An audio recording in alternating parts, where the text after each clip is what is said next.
This is a Purple Line Express. Hi, my name is Lucas Rosa, and we're sitting here in our Bauformat display. Serve it cold, cold, cold, cold. Yeah. You know why? Because they don't want you to taste it. We have a little over 100 door fronts available. This is Merchandise Mart.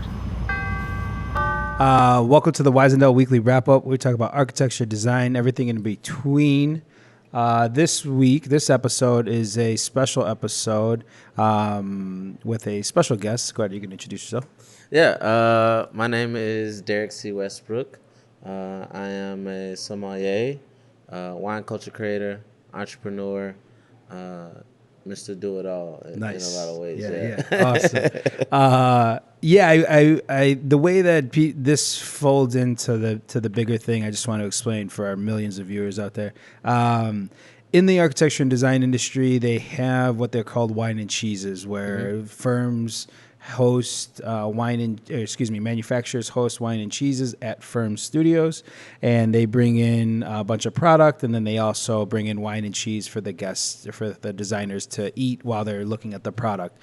So part of this podcast, obviously, is we have a lot of A&D community. We also are in a lot of showrooms, but we founded a great opportunity to have sommeliers on, as well as display some beautiful kitchen product. And stay tuned later for the BauTeam and Lucas presentation on what we're sitting in today. So, thank you. That was just an intro really quick for everybody. Yeah. So, I think it's really dope, too, because for me, what's really been important is, people think of wine, they think of me as a sommelier, and they think like that's where my palette for aesthetics in, but being having worked in kitchens almost half my life, a little bit more than half my life at this point, like you inherently start to pick up a feel for where things should be, how things should feel and look, and all things beautiful. And so it's really nice to be in a different space,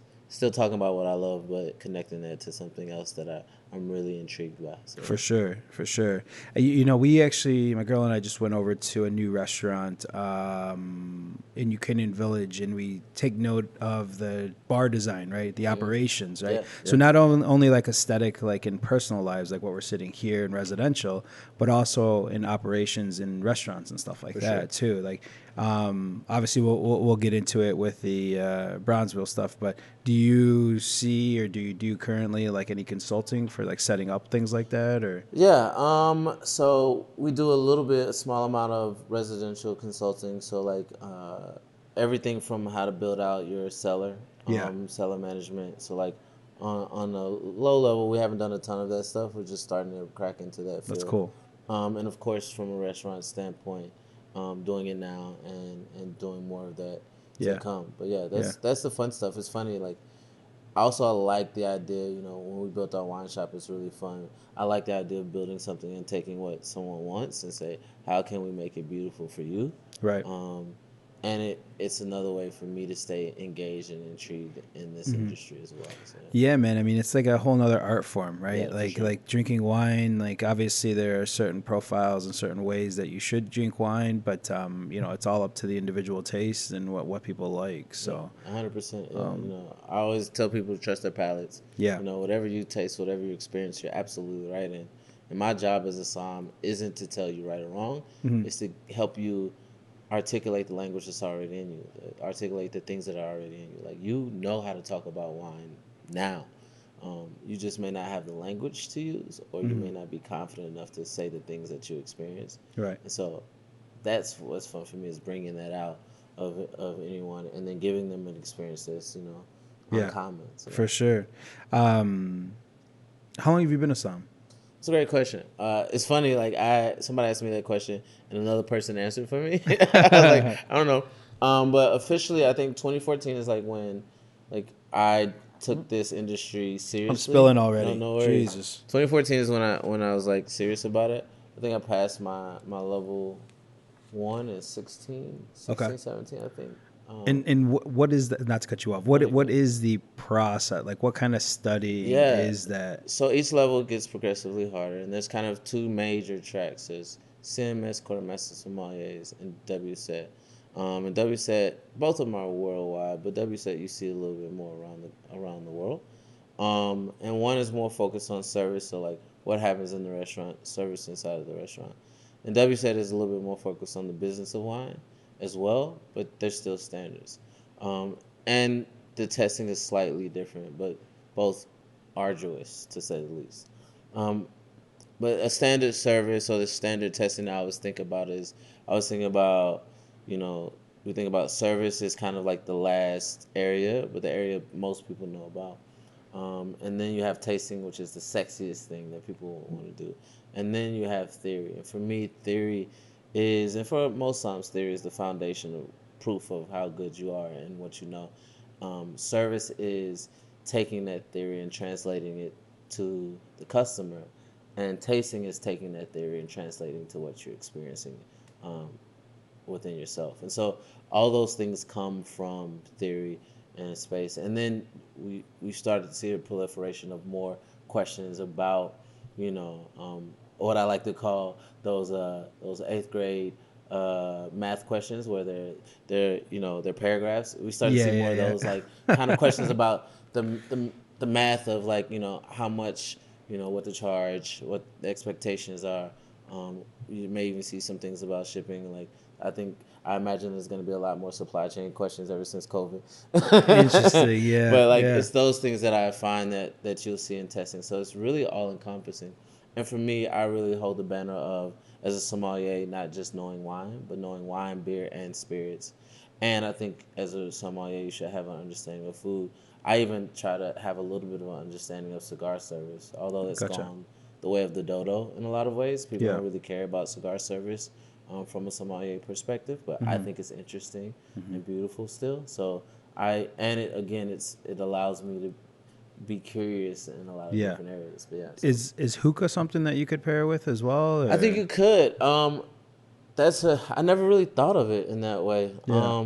But yeah, I think anything you're taking into your palate, you Yeah. can think about pairing. I mean, and even so far as watch this lead in, I'm a professional. And even in so far as that, when I say palate, it doesn't just mean food. So like, Yeah. I have an event series called Samples and Samples where I pair wine with music.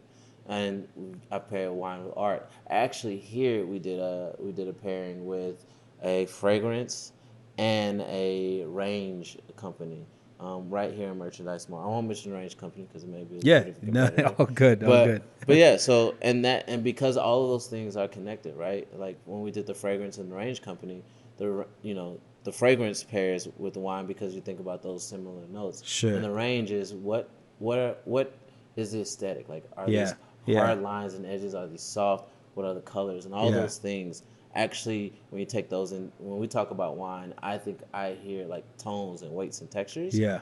I think about those tones and weights and textures. And so it's easy for me to relate that to just about anything that is visually appealing or auditorily appealing as well. So. Yeah. Yeah, I was in New York, I think the last week or 2 weeks ago, and I happened to stroll by we can pour this up too if you want to pour it up. Yeah, I'm listening.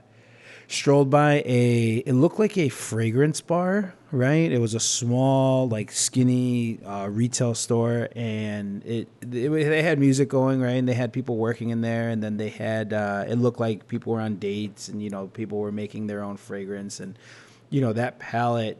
It is so interesting that you can pair something that you're smelling, obviously, to something that you're drinking too, because that is part of it. You see everybody in the beginning like just smell it first, right, and 100%. then get in the palate, and then going into tasting for sure, because it guides it, right? Yeah, and it's funny you mentioned that. So I actually have a candle that we just dropped a couple nice. weeks ago. Nice. Pardon me. We just dropped a candle a couple weeks ago called Real Friends Bring Wine. Okay.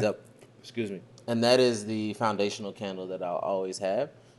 And it's based on wine fragrances. Not wine fragrances, but like notes and flavors in wine as well as sound. So what I do is I sit with my candle maker. He comes by the shop. We'll meet and I'll pull out, 4 to 5 bottles of wine.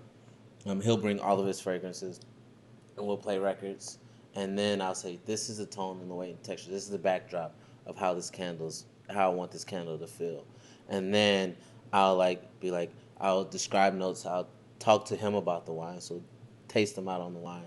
And then he'll say, well, I think this, and I'll say I think that, and then we'll grab a couple fragrances and play around it until we come up with something. Nice. And Nice. the nice thing about like drinking just enough is it becomes very visceral. Like when you smell something that's beautiful, like that, you aren't thinking about it, and so like it helps me to be like, oh, this smells great instantly because all of my other senses are they're heightened and they're like, this is Yeah, ease into yeah, this. yeah, yeah. It's a The lot of fun. senses are, yeah, that's beautiful, man. That's beautiful. Where can people buy that candle, or where do you Yeah. launch it? Yeah. So that's a great question. So the candle is on my website, Okay. DerrickCWestbrook.com. Okay. It is at the retail shop, so the wine shop, Juice 1340.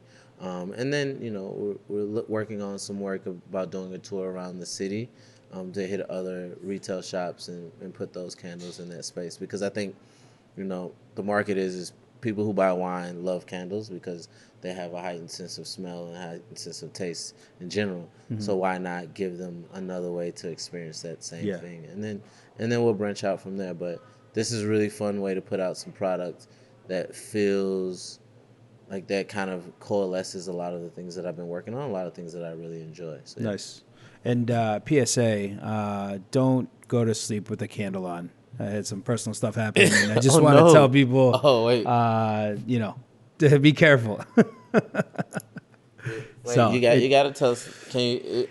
Are you still scarred? Or can You tell know, us the it just story? happened recently. My cousin left a candle on, and it tipped over, and the house kind of, had some flames. So yeah, it was bad. Luckily, everybody's okay. Luckily, everybody's safe. So it's just one of those things. He's younger, right? But one of those things that I even did when I was living, on my own. Like have a candle. You're in the shower, light a candle, whatever. You're in the front room, and you crash out, and it's a dangerous thing, man. That open flame for sure. And so, is that candle? Is it one fragrance, or are you gonna roll out many fragrance under the Friends Bring? So wine? yeah, under the roof, friends bring wine. So I think, not I think. This is what we're doing. So we have third. This is actually the third candle I've ever produced. Okay.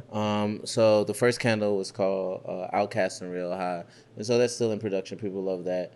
And the next candle was Black of the Berry, and so they've all been kind of themes. I've kind of treated the candle rollout because I usually roll out a piece of merch as well with it. Nice. And so they're all kind of been themed like, okay, if I was gonna release an album, like I don't make music, I like listening to it, but I'm not good at it.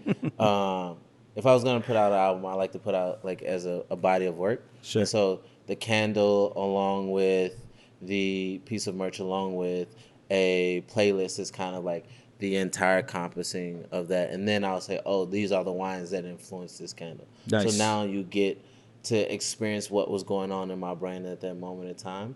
Awesome. And so Real Friends Bring Wine is like kind of that it's kind of like the mixtape for that. Yeah. And so then I'll drop a piece of merch which will be part where it's reference the mixtape, and then we'll finally drop a playlist, and then we'll finally drop the actual wines that influence this. And so like I like dropping those things in collections, and then I can live in one moment in one time. Yeah, that's awesome. And so that's what's been fun. So we've been working on that, and so this is my third offering. I have a couple more ideas that I need to get out of my brain, and then maybe I'll do it again, or maybe I'll move on. So, Yeah, that's awesome, man.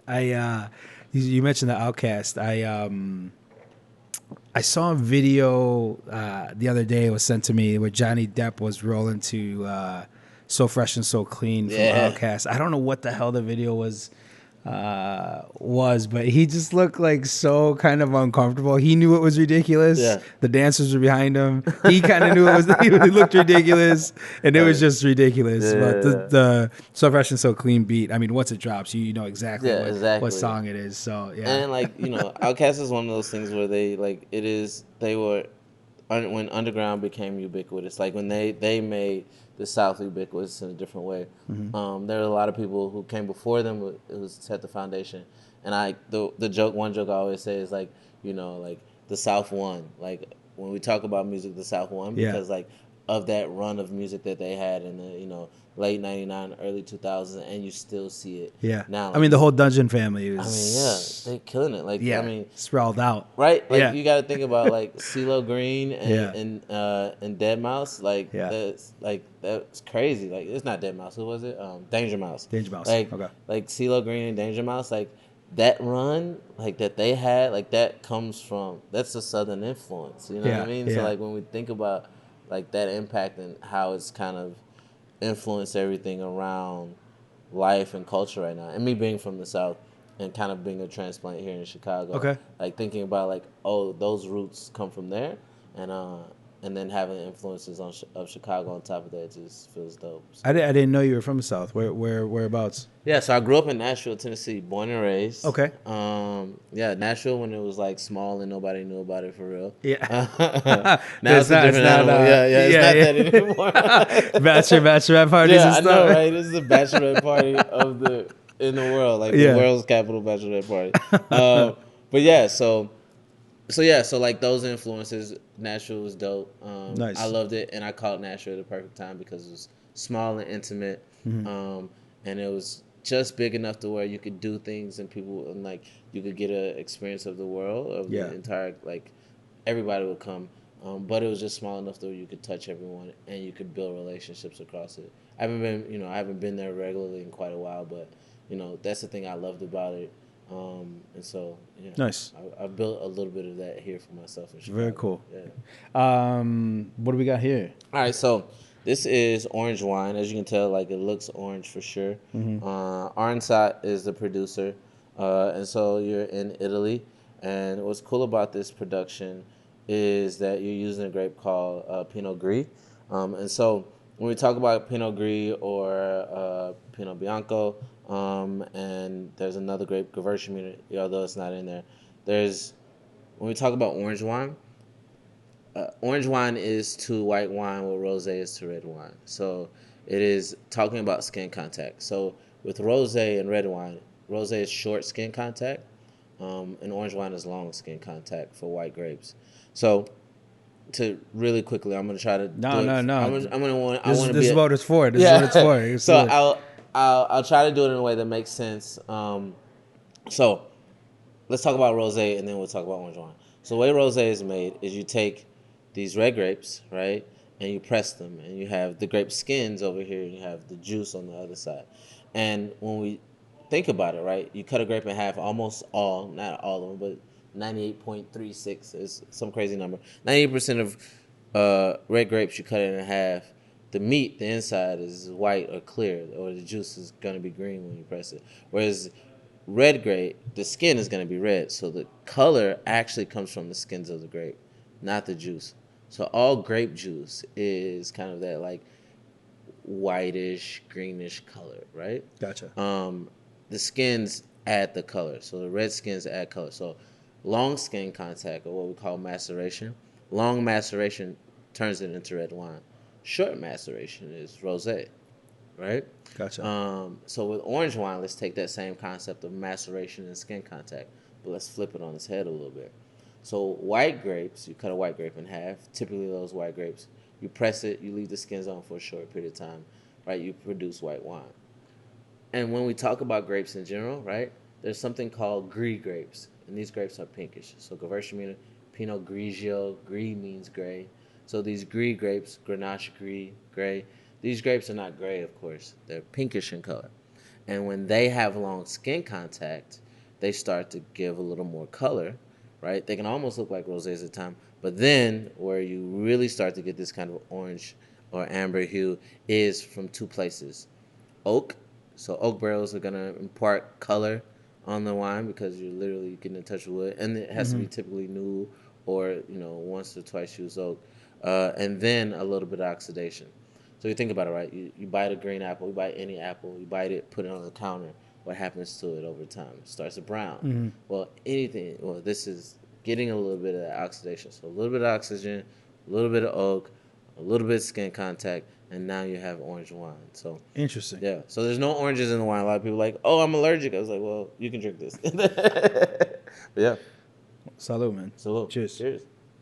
Thanks for coming, man. Hell yeah.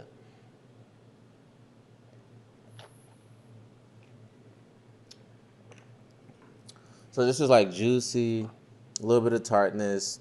And what I like about it is we're serving it like a little bit above temperature. And I like serving wines that are not super duper cold, because like if it's really really cold, you can't taste it. Right. Like you know how like there's some beers where they say, "Oh, serve it cold, cold, cold, cold." Yeah. You know why? Because they don't want you to taste it. It's like because if you take an ice cube and put it on your tongue, you're not gonna taste anything, right? Yeah. So the colder something is, like you're not gonna taste the flaws. And Right. so I like being able to drink a wine at multiple temperatures to know like how well it's made. But yeah. And some people that's interesting that you mentioned that.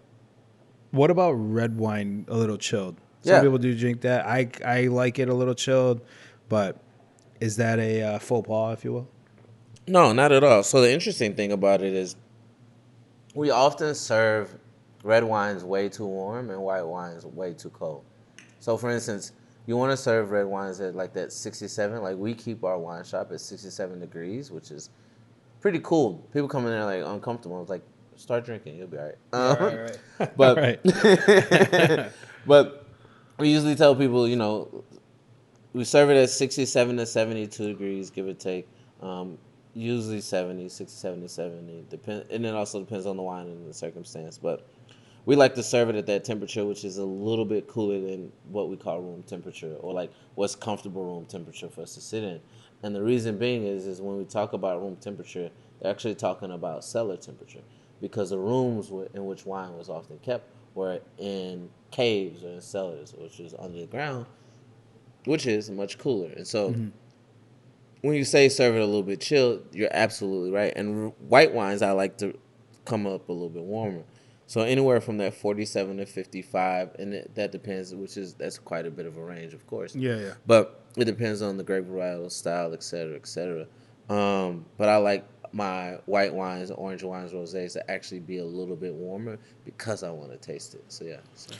Man, how do you? Obviously, you're a busy dude, and we haven't even scratched the surface of what you've been up to. Yeah. How do you continue your education? Like, how do you like? You got to really carve that shit out, right? Like, yeah. So I'll actually I have a bit of confession. Is like the one thing I've been struggling with a lot recently is finding that balance to do the study that I like, to do the continuing education. I think there's two ways that I do it. Is I think making sure all the work that I do is integrated into that one. The other way that I like to do it is by having, you know, people who are new into this industry and this business around. They're more excited about studying.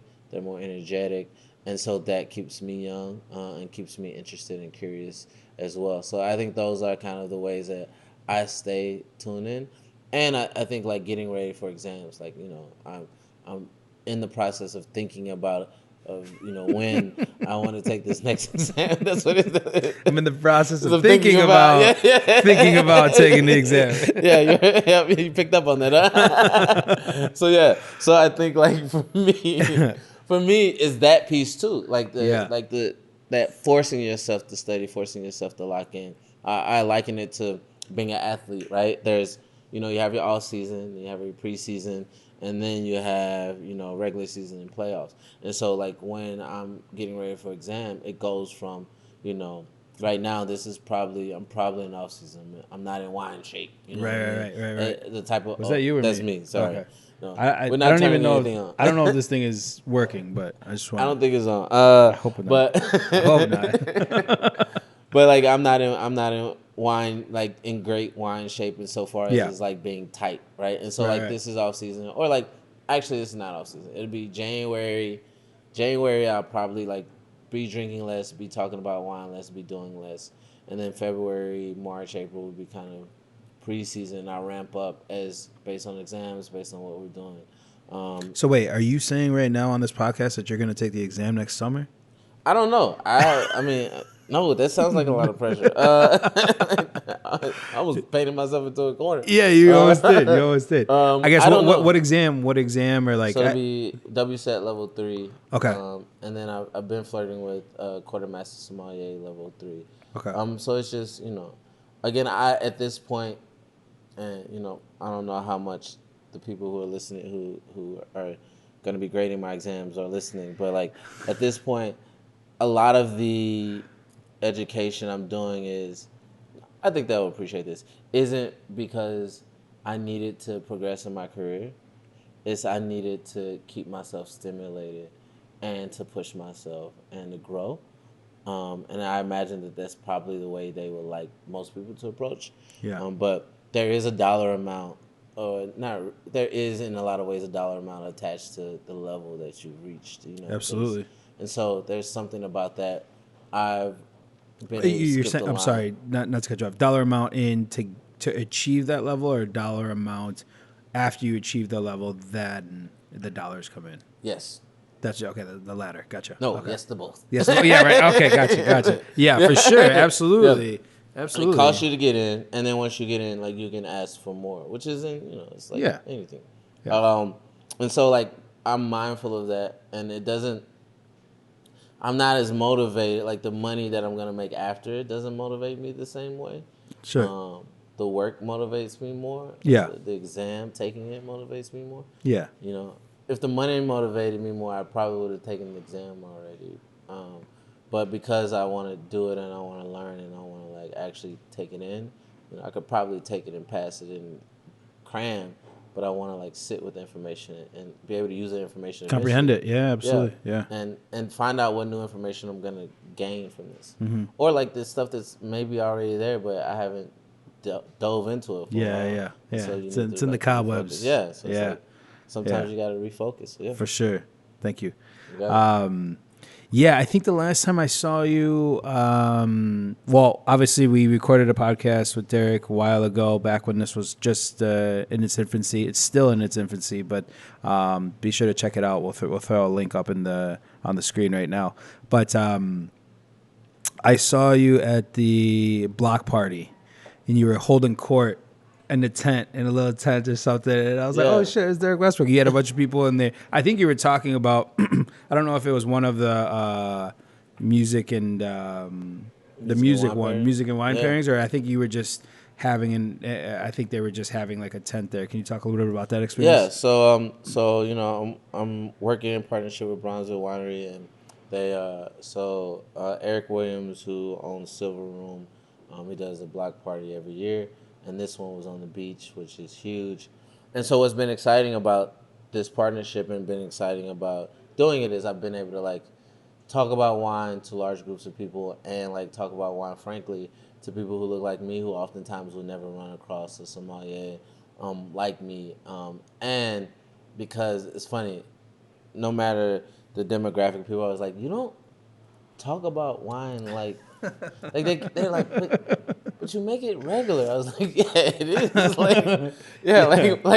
My job is to take these difficult concepts, take these like really, really tough things to understand a lot of times, and simplify them in a way that feels real and authentic and that's tangible for you. Because the more you know as a consumer, then the more fun I can have because I can show you anything. You know what I mean? Right. Versus like just trying to show you the same grape varietals, the same regions, the same producers. Like, yo, we all know this Napa Cab.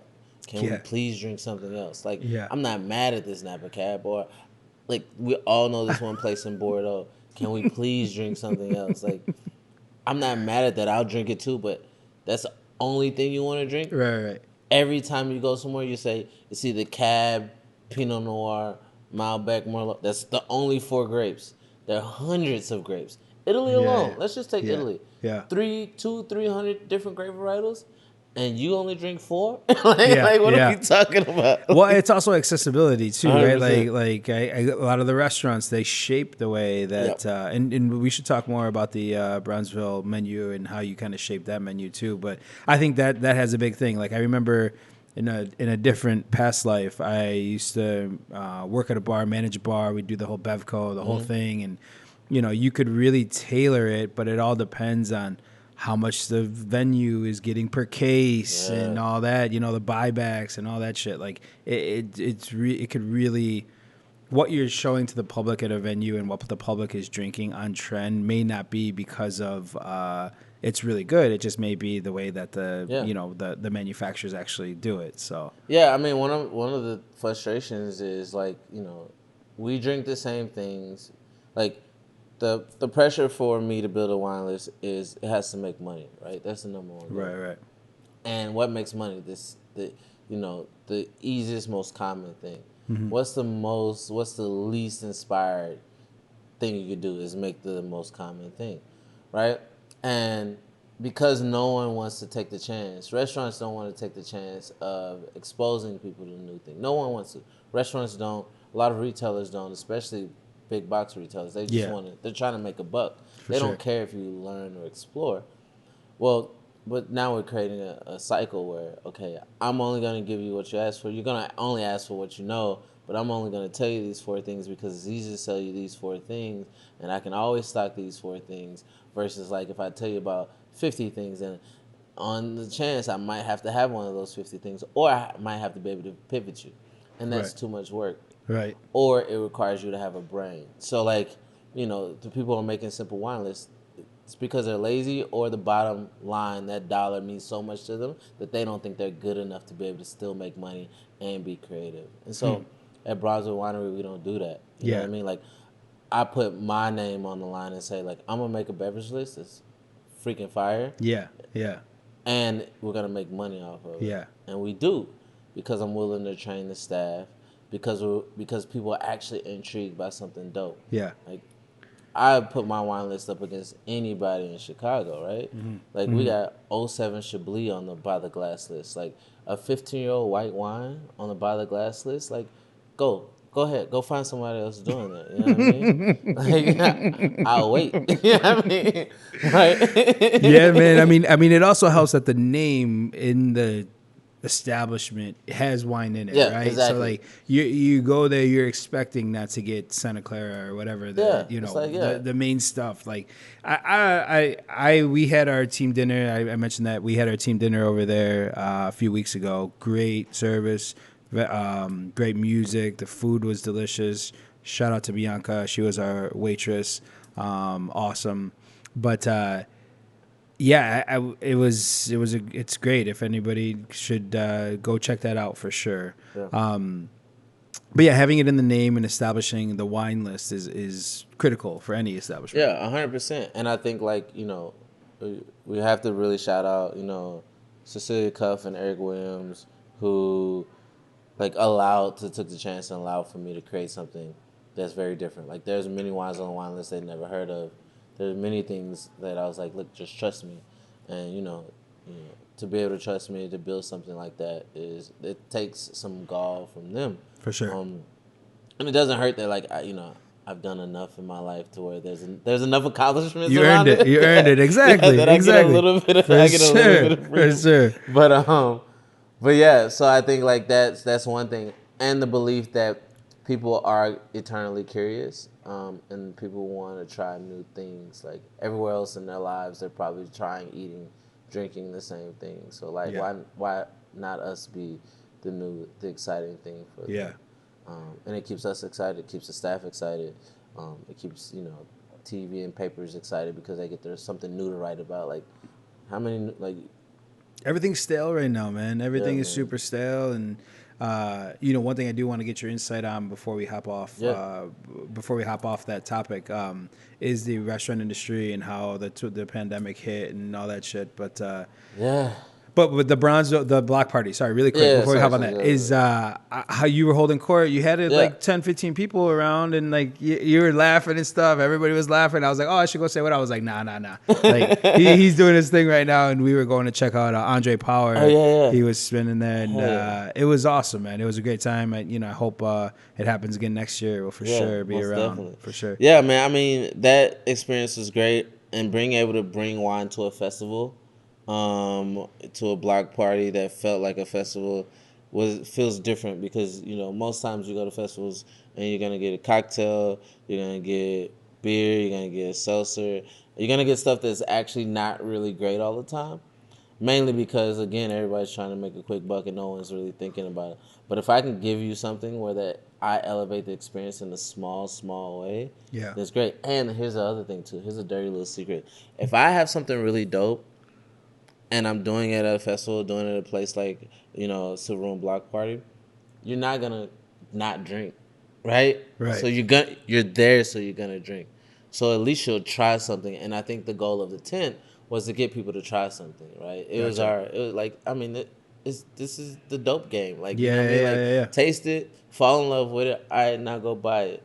And so like that's what it is. Like, Yeah, like, yeah, for sure. like, we Yeah. want to run away from it, but I Yeah, mean, America's yeah. built on it, That's among for other sure. things. But like, it's like, Yeah.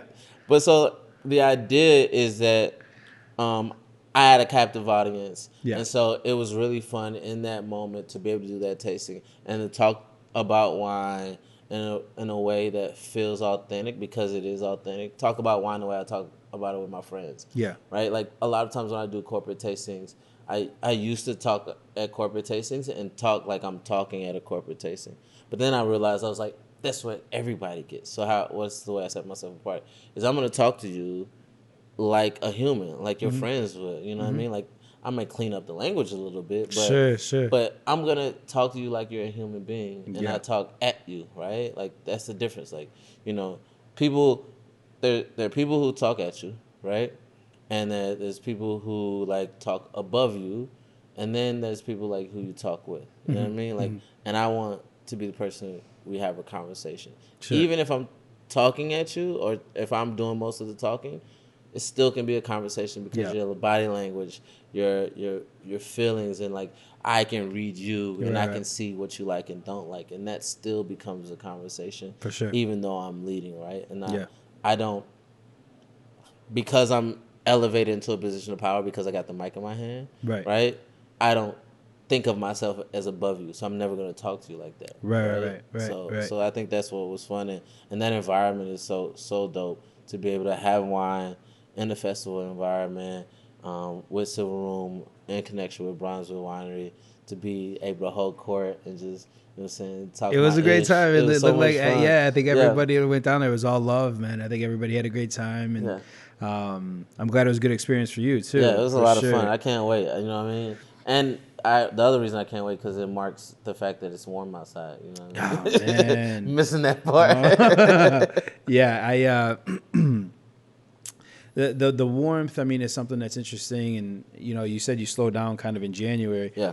Excuse me. But like, you know, being inside, I feel like is the prime opportunity to reach out to those customers, Yeah, right? That are 100%. inside all the time, and give them wine, and I guess just using that to dovetail into what happened during COVID and all that. I guess what was your experience, and what did you see that really changed, and are there still lingering effects from that? Yeah.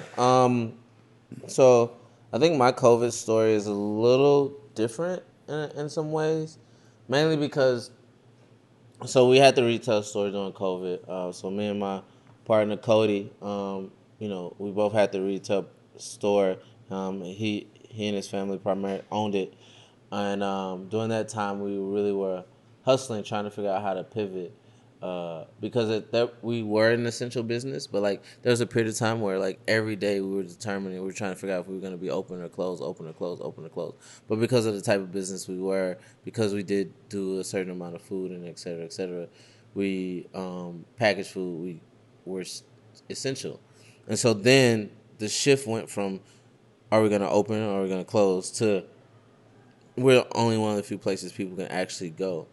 Now you can't really commune, but that's one of the few places you can actually get human interaction. So then we started to become so important to the community because like when people want to go for a walk or when they wanted to get outside, like we were the one place they could stop in and grab something and feel safe because we had masks and we, you know, hand sanitizer galore and all that. And so that was really interesting, and that helped us really build a sense of community during that time. For sure. And so we go from that to, you know, we're going through COVID, and Cody, you know, decides he wants to move to Denver. We talked about it, and so then that becomes a question of what we're going to do with the shop, and the shop closes. And so during that period of closing, now it's like, well, what do we do? And so, you know, I made an offer and ended up buying, you know, majority ownership of the space. And so, but we were closed for 4 months and then reopening in the tail end of COVID. So like all of those things, which, you know, I'm still unpacking and understanding today is really been kind of part of the story and part of the history. And like us not even quite getting back to form, but us like reopening a shop that had been closed for 4 months, and after assuming majority ownership, it was still like restarting a business. So like all of those lessons are still there, and I still have some insight. And it's funny, in those 4 months, the community changed still, because people were moving out and leaving because they wanted to go to bigger houses, or they wanted more land, or they got tired of the city, or et cetera, et cetera. And so that was a big thing from a retail perspective and from my particular store. But then, like, looking at my friends in the restaurant industry, because I knew them, is like watching my friends not have jobs was tough, bro. Like that stuff really hurt. Like, that was super impactful. Yeah. Like, to the point where we would have delivery drivers who were used to be servers, or worked in hotels and restaurants, because it was tough. You know what I mean? And so like that. I felt the weight of carrying that too, a little bit of like, man, like I want to help all these people be able to make it through this because we're the source of income in some ways for a lot of people. For sure. So watching that, and then watching how the service industry adopted and changed and shifted, and the restaurant industry changing, which I think it broke it a little bit so that it could rebuild in a better way possible. I think that now having dined out a little bit, I think like there's two things that I like. There's like, I think we updated a little bit. I think the service industry is updated as far as like QR codes, et cetera, streamlining service. Strong QR code comeback. Right? Huge. Like between Rich and I would have invested in Zoom, Lysol, and then whoever is the QR code maker. Whoever has the patent on QR codes. Yeah, that chilling. I know, right? Chilling. Just good. So good right now. Like, you thought crypto was good. QR codes are still winning. Oh, too funny. Crypto too soon, guys. Yeah, right. Oh my God, I heard they just snapped that dude. Yeah, up they in got the the dude. Bahamas, Yeah, yo. I know, right? That's why I asked too soon. Chilling in your shorts and just got a floral shirt on, and all of a sudden the feds just. How did he not know it was coming? First of all, like you gotta know. Right? You gotta know. Like you went to the Bahamas. Like you went on vacation. No, run. Like, yeah, right. Well, I think that's where his. He had his paperwork was in the Bahamas. So that's why he was in the Bahamas. I believe. I don't know. I could be talking shit, but I think I heard that on NPR this morning. So that's how he was out there. Still would have, I would have been moving. Somewhere. Because if I got my paperwork in the Bahamas, you know who knows I got my paperwork in the Bahamas? The feds. Right. They're on it. Yeah, like FBI, they know. CIA, they know. Let's go somewhere. I don't want to get in trouble. No, the hospitality industry, right? Yeah. And then the James Beard Awards, they ended, they didn't end. They took that year off, I think, in 2020. Yeah. And I don't know if they've come back since, but like, are those, and there's the, I want to say the Jane Blanchett Awards, but I know they're not Jane Blanchett. I think there's like a local award thing there is. Too. I'm bad about. I should know. I think those. There's a name, yeah, but I'm really bad about it because I want to win one. Because I like winning. For sure. But I should probably like pay more attention. Yeah, right. Like, and I don't even know what I'd win in. I was like, I just want to win an award. Yeah, right. I feel like I got stuff I need to check off the list, and that's like an award for sure. Yeah, get a James Beard Award. I have no clue how, where, and why, but we'll figure it out. Well, I don't know if it's a pay-to-play situation, but I think I would assume it's something like that too, right? Yeah, and like you gotta I think they have a couple for like wine program. I know Bronzeville Winery is up for best new restaurant. Oh, really? Which is oh, nice. So that's cool. And I guess that's my if we win that one, it's my award. Oh yeah. I don't want a wine award. I don't know. Yeah. Also, I have that Grammy effect too. Like I got that Grammy effect feelings. Like I don't need that validation. Right. It's still good to have. So yeah, I vacillate between that. That's why it's always funny. Like when people get up there, especially fucking Aubrey, he was get up there and says that you don't need this for validation. It's like it's easy for you to say because you're up there. You're up there winning them. So leave it for us. We still want to win them. Yeah, I still want to win them. if the James Beard Association is listening, I would greatly appreciate the work, and I do need the validation. Just gonna clip this part, send it to him. Yeah, I do need the validation. I feel like you should please validate me. Well, it's a hustle, right? And Yeah. I know we were talking about that, and you got a lot going on. The bronze, the candle, Yep. that whole experience, the Bronzeville. You got the store. I mean, yeah, and that's why like the education part is something I was just interested in hearing about. Yeah, you know, it's how you're doing it. yeah. Some days I'm not. I mean, Right. you know what I mean. And, Right. And you got to pick it up and put it down. And Absolutely. Same here. Yeah. I mean, it's a, since launching in 2020, man, I mean, it's constant go, yo. It's just, if I was doing this for the money, it wouldn't, I wouldn't be doing it. It's more about the love of the work, right? Like 100%. I love putting in the work. I love connecting the dots. I feel challenged every day, and it's a lot, and it is definitely a young man's game. I can't see myself, hustling this hard in like 5-7 years. Like I'm gonna definitely slow down, but for right now, man, I'm loving it, and I'm loving drinking the wine on Tuesday at 2. I know, right? And the other thing too is like the one thing I've come to realize is like that, like both of those dollars spend the same. Like that dollar from the thing you love and that dollar from the thing you gotta do. Yeah. They spend the same. Don't get me wrong, but getting it feels different, and that's the drug we keep chasing. It's like getting it, like that win for that thing that you love is so different and so interesting. Not just interesting, but like it feels great. Mm-hmm. So that's for sure. Shall we do the bubbles on the? I was waiting on the, because we're going to talk about the new year, like what our plans are for 2023. Yeah. As I mentioned, we're going to hopefully have this out before the new year.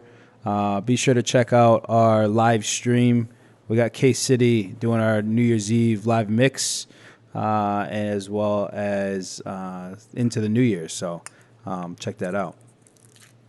So this orange wine, let me see this bottle really quick here.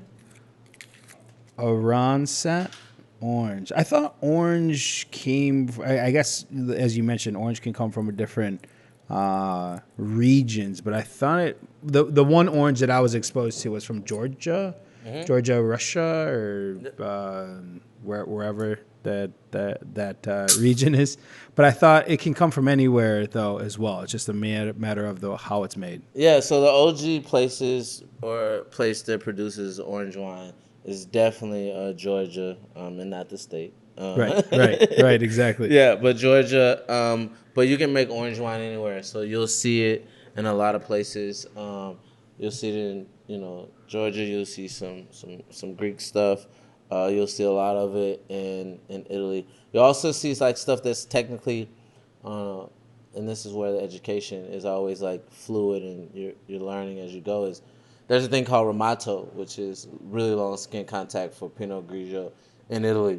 I think Friuli particularly, I may be wrong on that, but and so you have Ramato, which is like kind of in the orange wine category, and then you'll have like, because you have really long skin contact, it may not actually be orange wine, and there's some like kind of understanding on that I've been like trying to dive into. Yeah, it's like, what is the difference between really really long skin contact Pinot Gris or just Sauvignon Blanc or any like these grapes versus like it officially being orange wine. And so some days I think I know, some days I don't. So that's another thing. And like, is there a definitive answer? Like, if you ask 20 winemakers, are you gonna get 20 different answers? Maybe, or maybe you get 10 different answers. Like, right. 50-50. Right. So yeah. So okay. So yeah. Interesting. And then we were talking about the champagne. Do you want to do it in the flute? Yeah, we're doing it in the flute. Okay. So yeah, we were talking about champagne and whether or not to do it in the flute.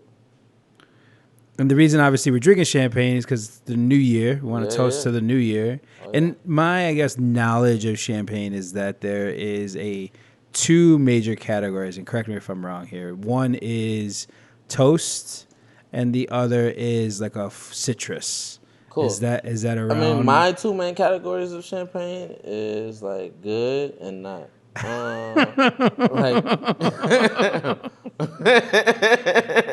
Good and not so good. Yeah, those are my category. No, but toast and citrus are like notes that are good, like bright champagnes versus like brioche toast, bready, and then where things are like more bright and crisp. Okay. So you have like reductive styles and oxidative styles as well. All those things play a role.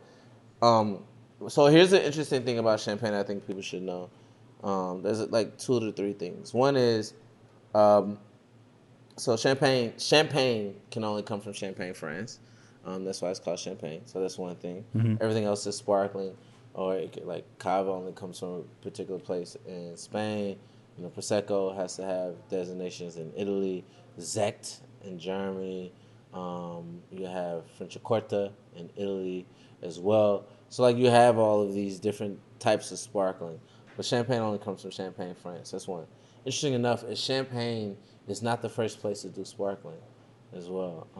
So that's, I think, Languedoc or Lemieux may have been the first place. Again, more of the education piece. Right. But they weren't the first people to actually make sparkling. And what is the other thing I think? My number one rule to wine drinking is it yummy? So like we start there. And yeah, so I think the citrus note versus the toast note is a very good foundational piece to be like, okay, I like them in that style. The other thing too is like champagne can be sweet or dry. So you can have sec, you can have demi-sec, you can have And that is how dry it is. Demi-sec. yeah, Gotcha. those are designations for dryness. Brut Nature, which is literally the driest you can do, so there's no dosage. So there's a beautiful science behind champagne, behind sparklers and how they're produced. But yeah, so that's just some of the information. But yeah, And what are we drinking here? so Andre Clouet. So this is from Boozy in Champagne, France. I think this is that Grand Cru offering, which is yummy. This is probably one of the wines that I'll be drinking on New Year's Eve, or I might start on the 25th and just drink it until. But cheers. Cheers. These are beautiful glasses too.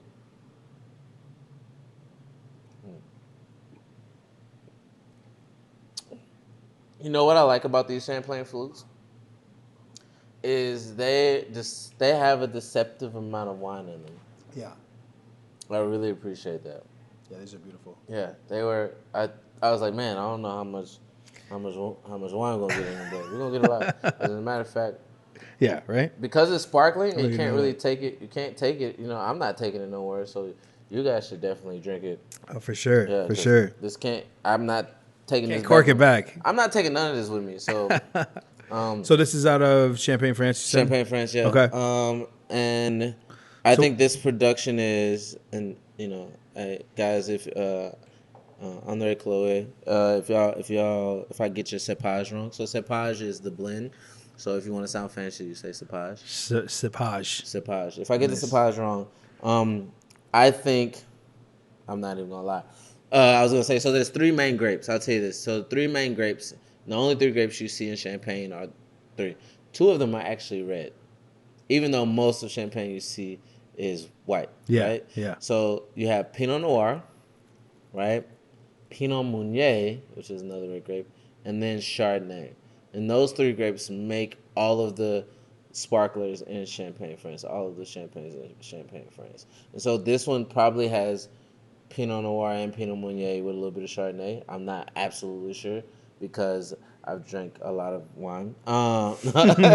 But the cool thing about this cepage is, or the cool thing about that is, they're making white wine from these red grapes. And so, like, if you see like Blanc de Blanc literally means white from white. So white wine from white grapes. Blanc de Noir, white from red. So making white wine from red grapes. Interesting. And so if you see that on the bottle, people are like, what does that mean? And so that's it. Interesting. So how would you characterize this one? Is this So toasty? this one is, or? so first of all, remember my 2 categories. Sure, yummy and Yummy or no. yummy or not. Yummy or not. So this is definitely in the yummy category.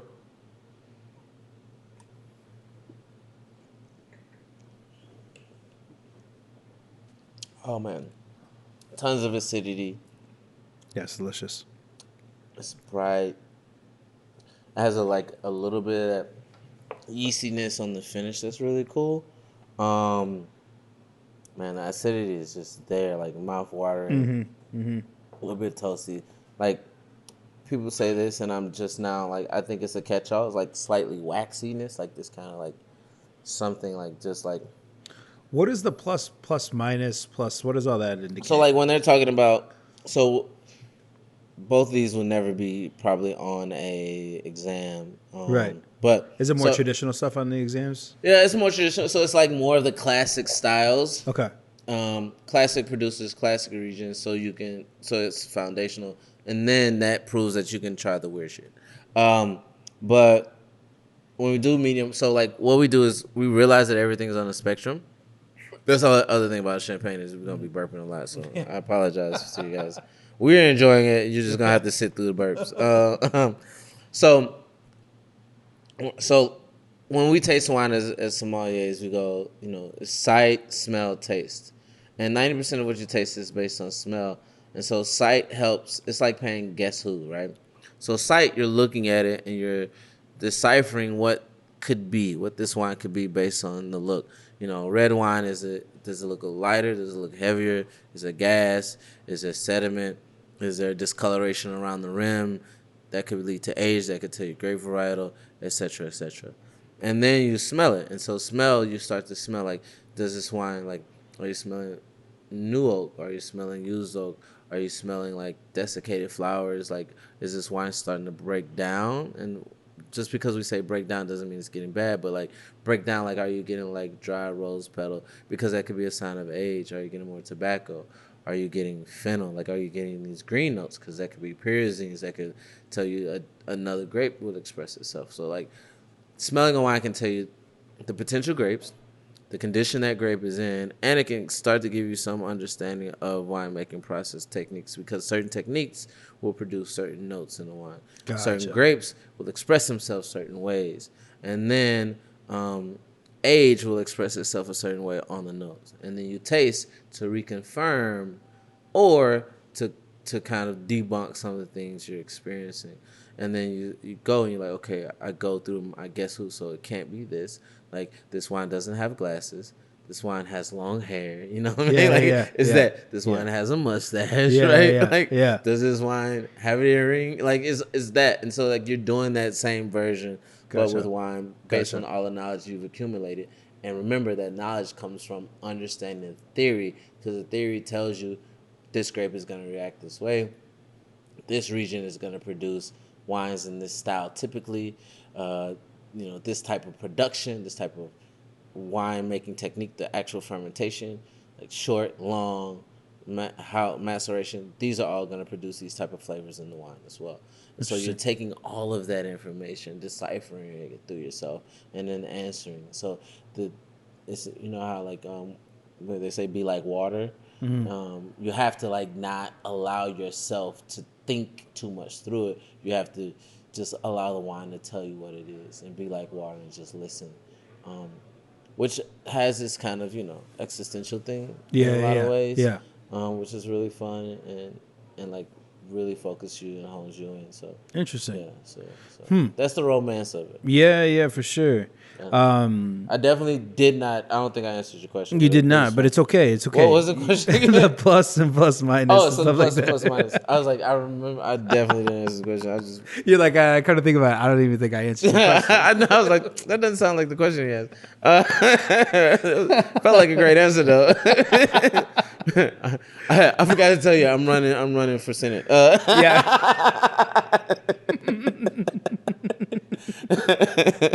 so sorry. Too funny. That was good. I'm on the Herschel Walker ticket. I was going to mention him, but I didn't. But yes. Yeah, it's okay. Wild. I don't imagine anybody who's listening to this right now.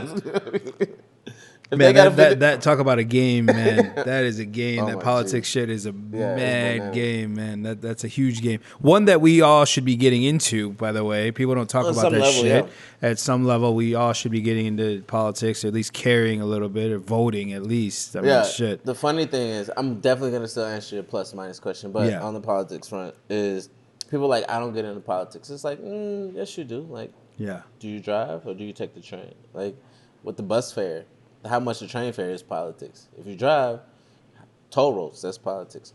The potholes, that's politics. Like You know what I mean? Like Yeah. everything It's you a lot. do is like, yeah, where your kids go to school, that's politics. Oh yeah, I mean, I had a little one myself, and I was talking about school and talking to one of my friends, and he was like, "Oh, you guys are talking about that now?" I'm like, "Yeah, dog." Like, he's like, "Oh, well, my other friends." I'm like, "No, they're talking about it. They're just not talking about it to you." Yeah, Like, exactly. They're talking You about got it for to. sure. Yeah, You gotta, have to for sure. Like Yeah. in preschool, I have friends that like have kids like that are like 1, 2, 3. And Yeah. they're like, what are we gonna do? I'm like, I'll talk about it now. It's like, yeah, we got to. Like, Yeah. getting them into the right preschool is crazy. Like, It's crazy. that can be competitive. Like, it's bananas. Yeah. It's scary. Yeah, for sure. But excuse me, when we talk about plus minus, so like when we evaluate a wine, and you talk about like you look at it and then you smell it. When you smell it, you're like, is this wine? So I do light, medium, heavy when I'm talking to like Gotcha. people. Yeah. But like what we do is this? Ooh, I almost forget how to talk about it because I'm used to talking about it with you guys.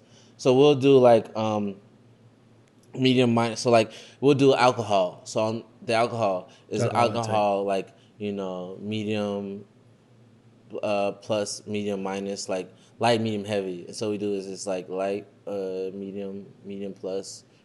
Gotcha. Yeah. So obviously the plus means heavy. No. So like it plus is say you have light, medium, heavy. You have light plus, right? Or medium minus, right? And so like it's the splitting hairs in between because everything lives on the spectrum. Gotcha. You know what I mean? Gotcha. So like it's like medium minus. And so for instance, like we'll talk about tannin structure. So what's the tannin on this? Well, this tannin is like it's low, medium, high. So I do like medium heavy, but it's low, medium, high is like the actual language. So we'll say low, or we say medium plus, or we say like medium minus. So medium minus means it's like it's a little bit lower than medium. Mm-hmm. But how do you articulate that? So you can add pluses and minuses on each one of the low, medium, heavy, or low, medium, high, right? Mm-hmm. So that's what the plus minus is. Wow, I am rusty because my default language and the way I keep teaching it is I've taken the way we talk about wine and I've changed the language, and I was like I do away with like tobacco, char, oak. Like we talk about oak a little bit, but I don't do those things because everybody doesn't have the same experience with tobacco. Absolutely. Right? Yeah. Everybody, and like a lot of the way the language we use to talk about wine is very particular to a certain palate and sensibilities. So like if if I'm Middle Eastern, the foods and the spices that I experience are much different than if I'm in Central Eastern Europe, right? So like, but the language we use feels like it has to be centered in a place that doesn't fit everyone. Yeah. So I like to use language that says light, medium, heavy, sweet, dry, bright and crisp versus rich and creamy, juicy, fruity versus earthy. Those things, they're not centered in a particular ideology. Yeah. And then you can assign what juicy and fruity is within that, right? Because fruit for you, I didn't say what type of fruit because I don't know what type of fruit resonates for you because apples don't grow everywhere. Right. You know what I mean? So it's that, like some people may say lychee, some people may say mango, right? Papaya. Like we don't really talk about those things. We always talk about pear. We always talk about those things. And so I try to build language when I'm talking to everyone that makes them feel more inclusive. For sure. No, that's awesome, man. I've been loving what you're doing, and besides studying for your test next year, what are some goals or what do you got up next year? Yeah. I got some top secret-ish that I can't talk about. That's really fun. Nice. But if you want to, if they want to find out about that, they just gotta keep following me on Instagram. Yeah, I was gonna say, where can people follow you and reach out? Derrick C Westbrook, DerrickC CWSTBROOK. And in addition to that, I'm really excited about the candles that we just dropped. I got some new merch coming out. This fire February that's coming. And then right now, the most immediate thing is, definitely by the time this is out, brunch would have started at Bronzeville Winery. And I'm super duper excited about that because we got Nice. some really fun things. And, you know, I don't live too far from there. So, like, that's where I like to go. Like, Yeah. I've been looking for somewhere to just, you know what I'm Got saying? some brunch. Get some brunch really quickly and fast. Yeah. And, you know, if I need to make a reservation, I think I can get in. Yeah, exactly. I was like, this is great. Like, Yeah, exactly. I think I can get in. Hey, guys, Love it. Can Love it. I have a reservation in 25 minutes? Like, I think I can pull it off. Right. Right. So yeah, so I'm excited, really excited about those projects, and Cool. and in the wine shop. Like I think what we're doing at Juice with our programming, and kind of building community around that feels really good. Like, I don't And know. where can people follow Juice at or reach out? Juice_1340 on Instagram. Okay. So follow us on the socials there, and yeah, man, all these projects are passion projects. But passion projects don't mean that you ain't got to make money on them. And so I'm course. just trying to turn my passion projects into paper projects. You know Absolutely. What I mean? Here. So, yeah. Cheers to Oh, that, yeah, man. Thank you so 100%, my much. man. Thanks for having me. Appreciate Every it. time we do this, man, I really enjoy it. Good. So we Good. got to continue every time. Man. We will. Cheers. We will. Maybe at the end of the year, every year. Oh, For yeah. sure. I love it. All right, man. Thank you, everybody, for checking out the podcast with Derrick Westbrook. Definitely had some great time enjoying some great bubbles and wine.